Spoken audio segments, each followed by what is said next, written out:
Hello दोस्तों, स्वागत है आप सभी का आपके अपने online study channel Surya online study classes पर। Good morning, good afternoon, good evening guys, जिस समय भी आप ये हमारा वीडियो देख रहे हो।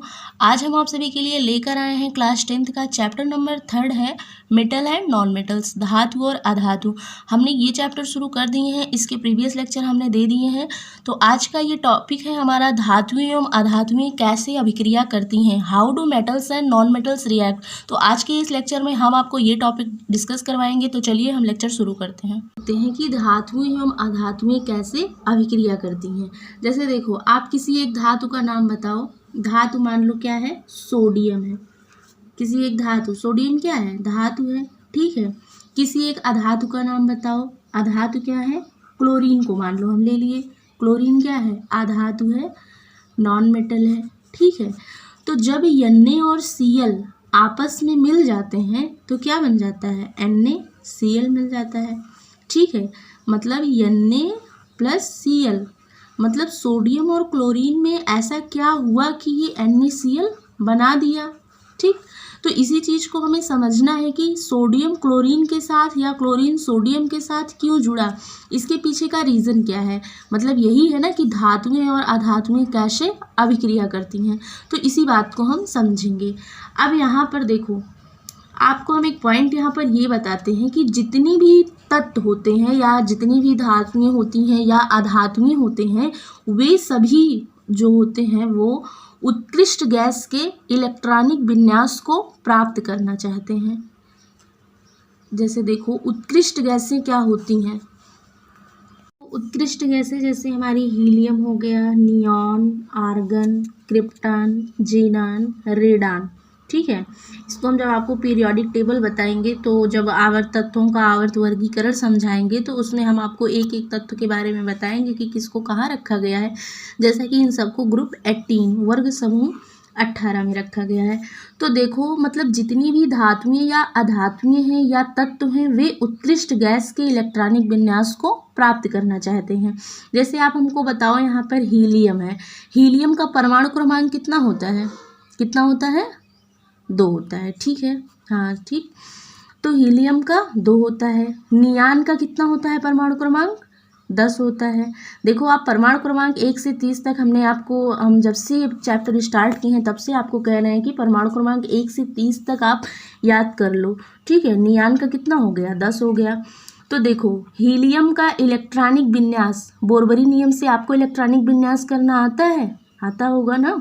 देखो क्या होता है बोरबरी नियम से इलेक्ट्रॉनिक विन्यास, हम आपको बताते हैं। जैसे देखो, इसमें सबसे पहले हम आपको बेसिक से शुरू करते हैं। देखो, हीलियम हो गया, नियॉन हो गया, ये सब क्या है, एटम है, क्या है, परमाणु है, ठीक है, परमाणु है। तो देखो, किसी भी परमाणु में नाभिक होता है, क्या होता है, नाभिक होता है, और उसके बाहर क्या होते हैं, कक्षक होते हैं, ठीक है। न्यूक्लियस होता है और ऑर्बिटल होता है। नाभिक जो होता है, नाभिक कैसा होता है, धनात्मक होता है। नाभिक में क्या क्या होते हैं, प्रोटॉन होते हैं और क्या होते हैं, न्यूट्रॉन होते हैं। प्रोटॉन जो होता है, इस पर जो आवेश होता है वो धनावेश होता है। क्या होता है, धनावेश होता है। जो प्रोटॉन का आवेश होता है वो धनावेश होता है, और जो न्यूट्रॉन होता है वो हमारा उदासीन होता है, ठीक है। तो धनावेश के कारण जो नाभिक पर आवेश आता है वो कैसा हो जाता है, धनात्मक होता है। इसलिए नाभिक कैसा होता है, धनात्मक होता है। और जो कक्षक होते हैं, जो ऑर्बिटल होते हैं, उस पर क्या होता है, इलेक्ट्रॉन चक्कर लगाते हैं, ठीक है। और इलेक्ट्रॉन पर जो आवेश होता है वो हमारा ऋणावेश होता है, ठीक। ये समझ में आया आपको।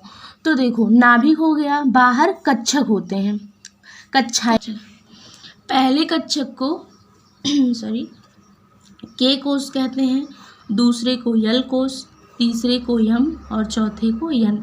मतलब जो कक्षाएं होती हैं जिसमें हमारे इलेक्ट्रॉन चक्कर लगाते हैं परमाणु के, उन्हें हम के, एल, एम, एन कोष कहते हैं, ठीक है।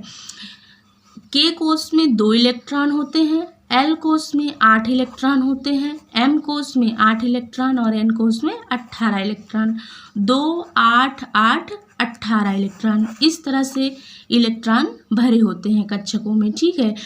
तो देखो, इसी को हम कहते हैं अष्टक नियम।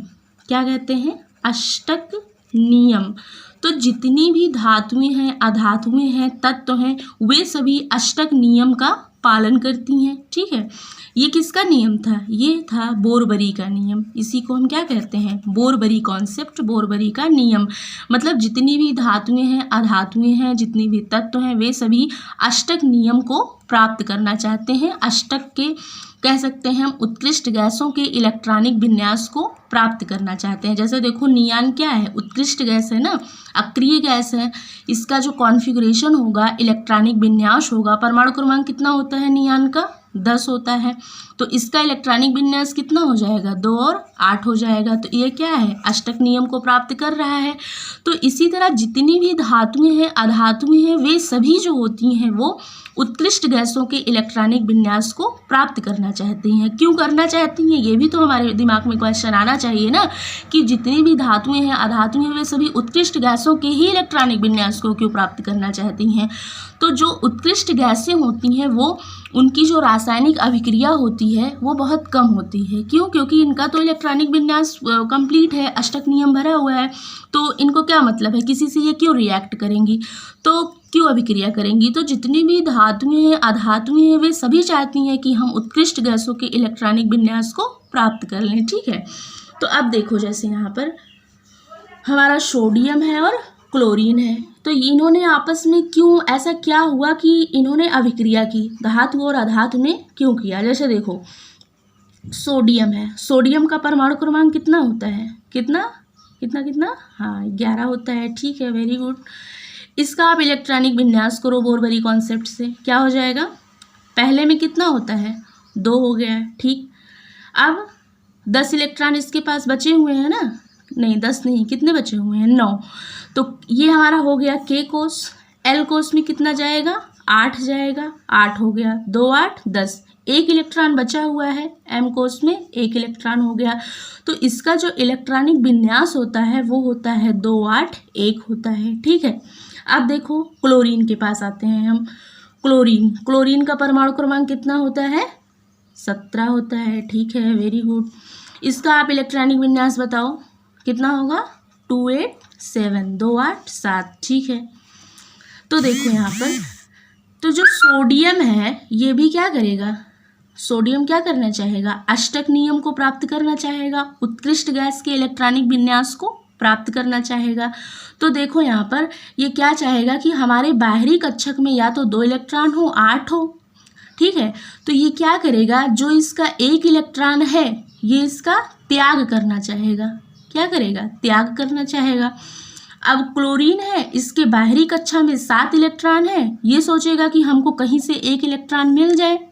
ये 1 इलेक्ट्रॉन का त्याग करना चाह रहा है और ये 1 इलेक्ट्रॉन को ग्रहण करना चाह रहा है। ठीक है, तो जब Na और Cl आपस में रासायनिक संयोग करते हैं तो क्या होता है कि सोडियम अपना 1 इलेक्ट्रॉन त्याग देता है, त्याग कर किसे दे देगा, क्लोरीन को, और क्लोरीन 1 इलेक्ट्रॉन ग्रहण कर लेता है। ठीक है, तो जब सोडियम अपना 1 इलेक्ट्रॉन त्यागता है, जब कोई अपना 1 इलेक्ट्रॉन देगा, त्यागेगा, तो उस पर कैसा चार्ज आ जाएगा, कैसा आवेश आएगा, धन आ जाएगा, पॉजिटिव आ जाएगा, प्लस चार्ज आ जाएगा। और क्लोरीन जब अपना इसका सोडियम का 1 इलेक्ट्रॉन लेगा तो क्लोरीन कैसा हो जाएगा, ऋणावेशित हो जाएगा। तो इस तरह से सोडियम और क्लोरीन आपस में अभिक्रिया कर लेते हैं और NaCl बनाते हैं। तो इस तरह से धातुएं और अधातुएं आपस में रासायनिक संयोग करती हैं। ठीक है, तो ये कॉन्सेप्ट आपको समझ में आ रहा है ना कि धातु और अधातु आपस में क्यों अभिक्रिया कर रही हैं।